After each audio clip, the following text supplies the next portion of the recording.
दादा एक प्रश्न होता की शेतकऱ्यांचा जीव गेल्यावर तेव्हाच सरकारला जाग येते का?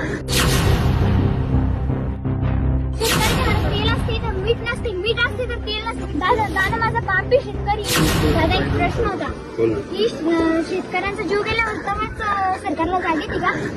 दुर्दैव असं आहे. शेतकऱ्याच्या घरात तेल असते तर मीठ नसते, मीठ असते तर तेल नसते. तेलाला भाव काय 115 रुपये आणि सोयाबीनला भाव काय 3-4 हजार रुपये. शेतकऱ्याला काय पुरू राहिले? खरं म्हणते तू, आम्ही पण हीच भूमिका मांडतो.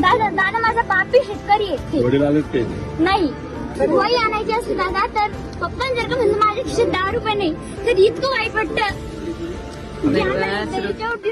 नको करू, आम्ही तीच भूमिका घेतो. मजुरी जर का करायला गेलं तर लोक त्यांच्या वावरात तर खूपच राबून घेते, पण रोज बी 200-250 रुपये फक्त हातावर टेकवतात. 1500 रुपयात काय होणार आहे का महिना? 1500 रुपये नाही दिले चालते दादा, पण आमच्या मालांना भाव द्या. पण तू आता कितवी आहेस? 8वी बरं, आता 11वी वार कुठून करणार? तुझ्या घरचा काका मामा भाऊ मोठा आहे का कोणी?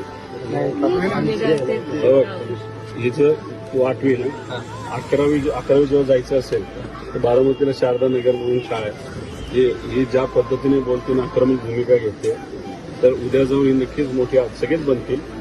ही मोठी अधिकारी बनेल आणि ती बनत असताना आमच्याही त्याच्यामध्ये एक सेवा म्हणून त्याची मदत म्हणून ही जी 11वी 12वी आणि नंतर पण तिला त्याच संस्थेमध्ये जर करायचं झालं तर सगळी जबाबदारी मी घेत आहे, असा शब्द व्हिडिओ काढताना